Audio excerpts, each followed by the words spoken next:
Hello, kamusta at welcome back sa channel ko. Ang sakit pakinggan, no? Parang simpleng sentence lang siya. Pero kapag ikaw na mismo yung nakakaranas, grabe. Para kang binuhusan ng malamig na tubig habang nakatayo ka sa gitna ng ulan. Kasi minsan, hindi naman problema kung mahal ka ba talaga eh. Ang mas masakit, mahal ka nga, pero hindi sapat para panindigan ka. Yung tipong okay kayo kapag kayo lang, sweet siya kapag walang nakakakita. Ang lambing sa chat, ang bait kapag magkasama kayo, pero pagdating sa pamilya niya, sa barkada niya, sa mga taong may opinyon tungkol sa'yo, biglang tahimik, biglang urong, biglang intindihin mo na lang muna, tapos ikaw naman dahil mahal mo iniintindi mo rin, kahit unti-unti ka nang nauubos. Alam mo maraming tao ang nalilito dito. Akala nila kapag hindi sila ipinaglaban, ibig sabihin hindi sila mahal. Hindi lagi ganun. May mga taong mahal ka naman talaga, pero kulang sila sa tapang. At minsan, yung kakulangan nila sa tapang, nagiging dahilan ng sugat mo. At yun ang pag-uusapan natin ngayon. Hindi para siraan ang taong hindi ka kayang ipaglaban. Hindi rin para sabihing masama sila.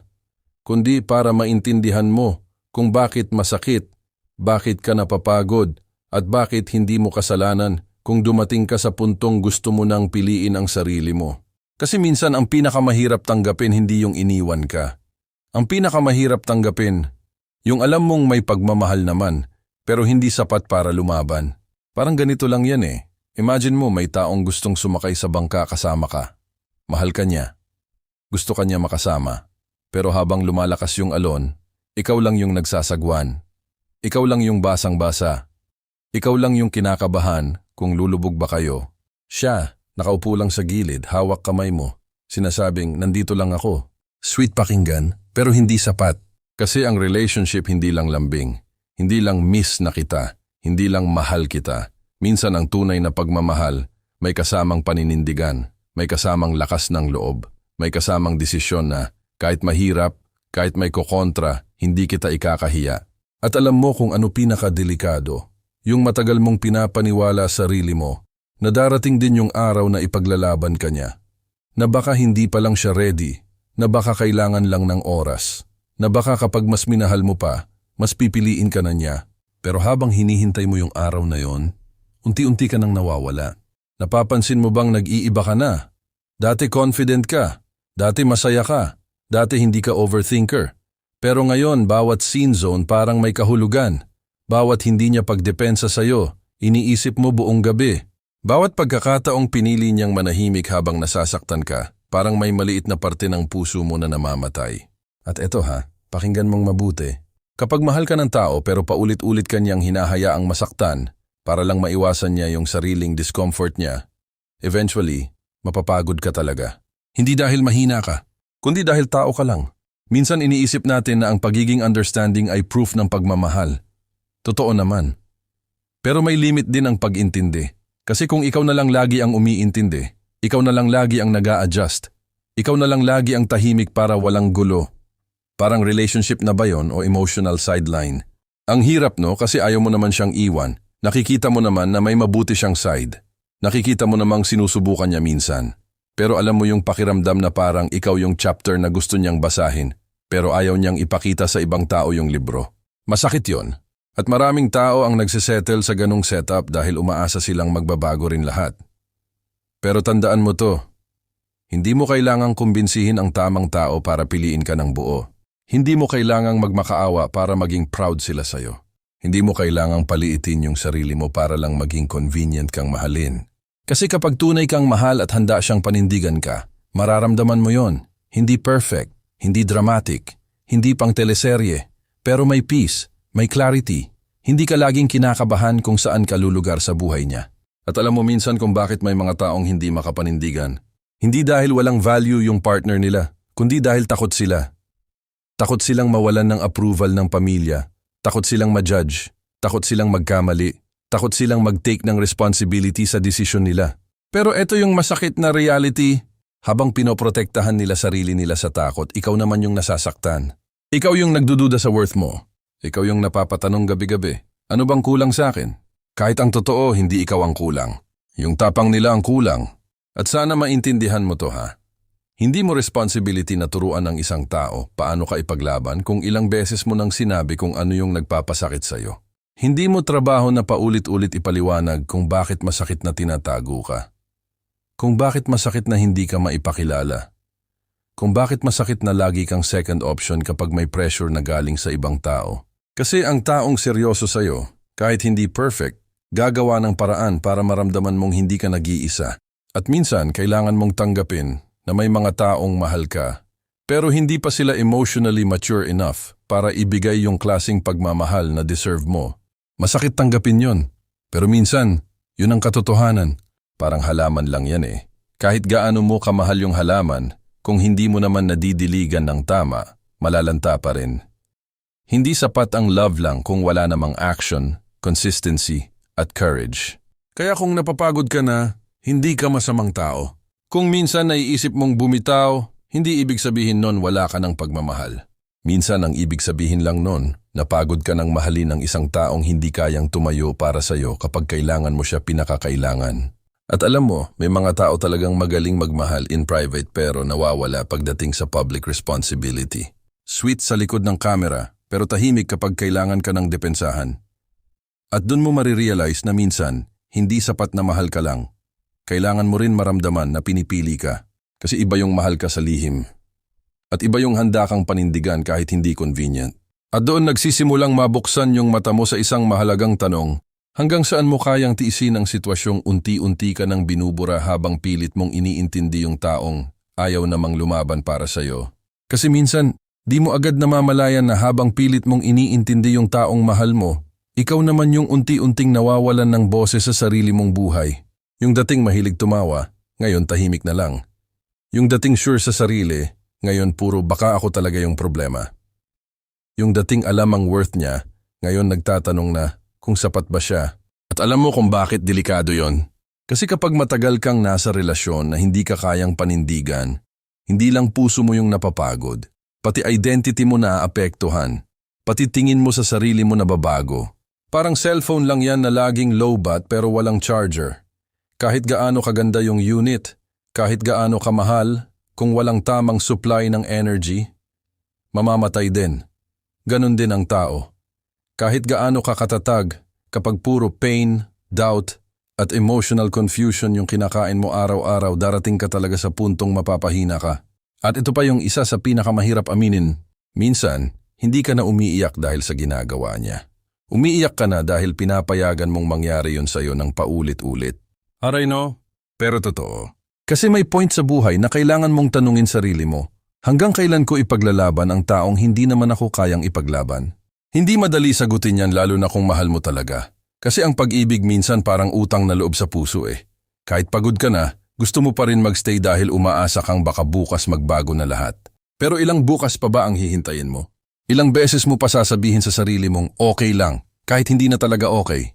At ito gusto kong maintindihan mo tong mabuti.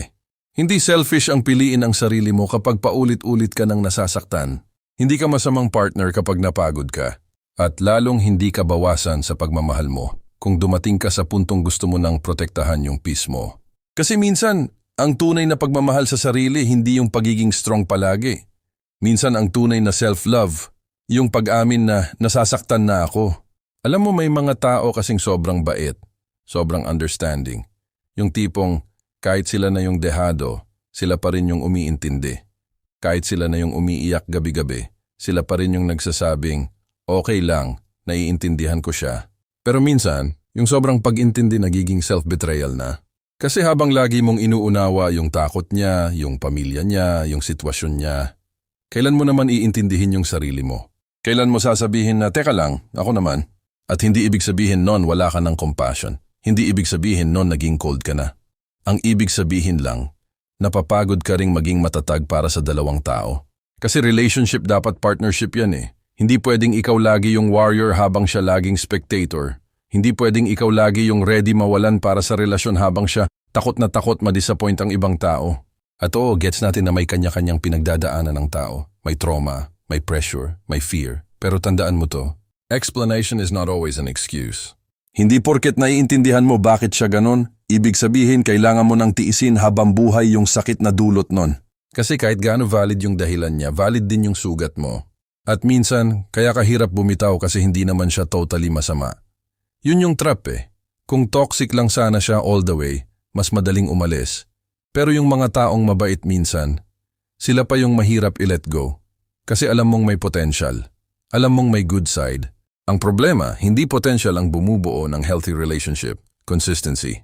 Hindi sapat yung mabait naman siya minsan. Hindi sapat yung mahal naman niya ako. Hindi sapat yung babawi naman siya. Kasi ang tanong, kapag ikaw ba yung nangangailangan ng paninindigan, nasaan siya? Tahimik ba? Nawawala ba? Nagpapalusot ba? O pinaparamdam ba niyang kasama mo siya kahit mahirap? Kasi dun mo makikita ang totoong level ng pagmamahal ng isang tao. Hindi sa sweet messages, hindi sa gifts, hindi sa promises kapag okay kayo, kundi sa paraan ng pagtayo niya beside you kapag inconvenient na. At alam mo yung nakakalungkot? Maraming tao ang nagiging addicted sa crumbs ng pagmamahal. Konting lambing lang pagkatapos kang saktan, okay ka na ulit. Konting assurance lang, bumabalik ka na naman. Parang gutom na gutom ka emotionally kaya kahit maliit na attention, feeling mo sapat na. Pero hindi dapat ganyan ang pagmamahal. Hindi mo dapat ipinagpapasalamat yung bare minimum. Hindi mo dapat ikatuwa na at least di niya ako iniwan habang emotionally iniwan ka naman araw-araw. At minsan kailangan mong marinig to kahit masakit. Kapag ang isang tao paulit-ulit pinipiling protektahan ang comfort niya kaysa protektahan yung puso mo, eventually, choice na niya yon. Hindi na simpleng pagkakamali. Pattern na yon. At ang pattern, kapag hindi mo hinarap, magiging cycle. Cycle ng pag-asa. Cycle ng disappointment. Cycle ng magbabago rin siya. Hanggang isang araw, gigising ka na lang na pagod ka na. Tapos hindi mo nakilala sarili mo. Kaya mahalaga ring matutunan mong makinig hindi lang sa sinasabi niya, kundi sa ginagawa niya. Kasi maraming tao ang magaling magsabi ng mahal kita. Pero hindi lahat marunong magmahal ng may paninindigan. At iba yung taong mahal ka kapag convenient lang. Sa taong handang manindigan kahit may risk. Alam mo yung totoong nakakagaan sa relasyon, hindi yung walang problema. Ang totoong nakakagaan, yung alam mong hindi mo kailangang magmakaawa para piliin. Yung hindi mo kailangang hulaan kung proud ba siya sa'yo. Yung hindi mo kailangang paliitin sarili mo para lang magkasya sa buhay niya. Kasi ang tamang tao, hindi ka ipaparamdam na pabigat ka sa mundo niya. At kung sakaling nasa sitwasyon ka ngayon na parang lagi kang nag-aabang kung kailan kanya kayang panindigan, gusto kong malaman mo na valid yung pagod mo, valid yung lungkot mo, valid yung confusion mo. Hindi ka demanding dahil gusto mong maramdaman na pinipili ka. Basic emotional need yon. Hindi luho ang assurance. Hindi pagiging needy ang gustong maramdaman na may kakampi ka. Tao ka lang. At minsan habang pilit mong hinahabol yung taong hindi makalaban para sa'yo, nakakalimutan mong may isang taong matagal nang naghihintay na piliin mo. Yung sarili mo. Kasi totoo lang, ang hirap piliin ang sarili kapag sanay kang unahin ng ibang tao. Lalo na kapag buong puso mong minahal. Yung tipong, kahit ilang beses kang nasaktan, iniisip mo pa rin kung okay lang ba siya. Kahit ikaw na yung umiiyak, concern ka pa rin kung nahihirapan din ba siya. Ganyan magmahal ang mga genuine na tao eh, hindi basta sumusuko. Pero minsan, kailangan mo ring maintindihan na hindi lahat ng laban dapat ipinipilit. Kasi may mga laban na habang tumatagal, hindi ka na nagiging mas matatag, nauubos ka na lang. At alam mo yung masakit na realization na dumarating sa ibang tao after ilang taon?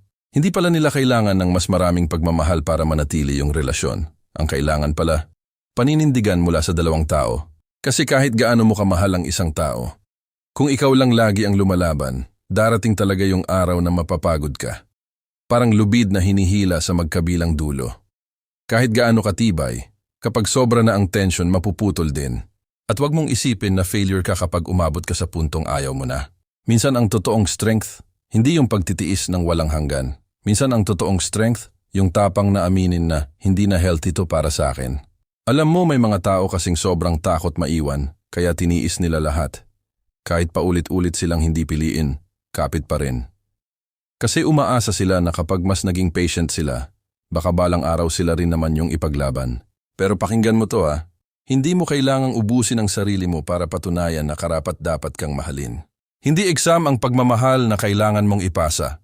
Hindi mo kailangang maging perpekto para lang piliin ng buo. At kung may isang bagay kang dapat tandaan pagkatapos mong mapanood to, sana ito yon. Ang taong tunay na handa para sa'yo, hindi ka ipaparamdam na ikaw yung mahirap mahalin. Oo, magkakaroon ng challenges. Hindi naman fairy tale ang relasyon eh. Pero iba yung may problema kayo na magkasama niyong hinaharap sa problema na ikaw lang ang sumasalo habang siya umiiwas. At minsan kailangan mo ring maging honest sa sarili mo.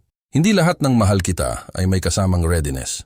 May mga taong mahal ka pero emotionally unavailable pa. May mga taong mahal ka pero mas takot silang mawalan ng approval ng ibang tao kaysa mawala ka. May mga taong mahal ka pero hindi pa sila mature enough para bumuo ng relasyon na may accountability at courage. At masakit man tanggapin, hindi mo kontrolado yon.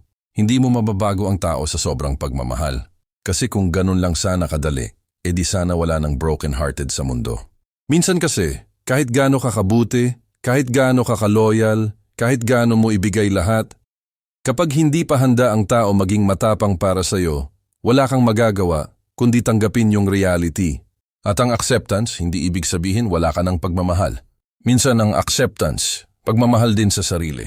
Yung klase ng pagmamahal na nagsasabing, ayoko nang mawala sarili ko habang naghihintay sa taong hindi sigurado sa akin.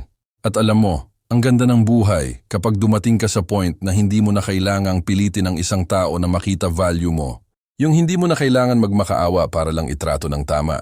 Yung hindi mo na kailangang hulaan araw-araw kung mahal ka ba talaga o convenient ka lang. Peaceful pala, no? Kasi ang healthy na pagmamahal hindi puro anxiety. Hindi ka laging takot. Hindi ka laging nag-o-overthink. Hindi ka laging parang may kompetisyon sa attention niya. Kapag mahal ka ng tama, mararamdaman mong safe ka. At oo, hindi perfect ang tao. Magkakamali pa rin. Pero iba yung nagkakamali lang. Sa taong consistent kang pinaparamdam na hindi ka priority kapag may pressure na. Kaya kung pagod ka na ngayon, wag mong ikahiya yon. Kung umiiyak ka pa rin minsan kahit sinasabi mong okay ka na, normal lang yon. Healing is weird sometimes. May araw na akala mo naka-move on ka na, tapos biglang may kanta, may lugar, may memory, babalik lahat. Pero wag kang matakot. Hindi habang buhay ganyan yung sakit. Darating din yung araw na maalala mo sila ng hindi na mabigat. Yung hindi ka na galit, hindi ka na bitter, kundi mas wise ka na lang. At marirealize mo rin na minsan, yung taong hindi ka kayang ipaglaban, sila rin yung nagturo sa'yo paano ipaglaban ang sarili mo. Kasi minsan kailangan mo munang masaktan para matutunan mong hindi lahat ng pagmamahal dapat pinagsisiksikan. Na hindi porket mahal mo, para na kayo sa isa't isa. At hindi porket ayaw kang mawala ng isang tao, kaya ka na niyang alagaan ng tama. Magkaiba yon. Kaya sa mga nanonood ngayon na tahimik na lumalaban, sa mga taong pagod na pero patuloy pa ring umaasa, gusto kong sabihin sa'yo na hindi ka mahina, nasaktan ka lang ng totoo. At walang nakakahiya doon. Pero sana, habang mahal mo yung ibang tao, huwag mong kalimutang mahalin din yung sarili mo. Protektahan mo rin yung peace mo. Pakinggan mo rin yung instincts mo. Kasi minsan, yung puso natin sobrang lakas magmahal. Pero yung kaluluwa natin pagod na pala. At kapag dumating yung araw na kailangan mong mamili between pagkawala ng sarili mo o pagbitaw sa taong hindi ka kayang panindigan, sana piliin mo yung taong makakasama mo habang buhay. Ikaw yon. Kasi sa dulo ng lahat, ang tamang pagmamahal hindi yung kailangan mong habulin araw-araw. Ang tamang pagmamahal, pinaparamdam sa'yo na hindi mo kailangang magmakaawa para manatili. Kung nakarelate ka dito, share mo yung experience mo sa comments. Baka may ibang taong kailangan ding marinig na hindi sila nag-iisa sa laban na to. At kung gusto mo pa ng mga ganitong usapan tungkol sa relasyon, self-worth at healing, huwag mong kalimutang i-like ang video at mag-subscribe sa channel. At tandaan mo hindi dahil hindi kanya kayang ipaglaban, ibig sabihin wala ka ng halaga. Minsan, ang ibig sabihin lang nun, hindi siya yung taong may lakas ng loob na hawakan ng pusong inaalok mo. At balang araw, may taong darating na hindi ka itatago, hindi ka ikakahiya, at hindi matatakot piliin ka kahit mahirap. Hanggang sa araw na yon, piliin mo muna ang sarili mo. Dahan-dahan, araw-araw, kasi deserve mo ng pagmamahal na hindi mo kailangang pagdudahan.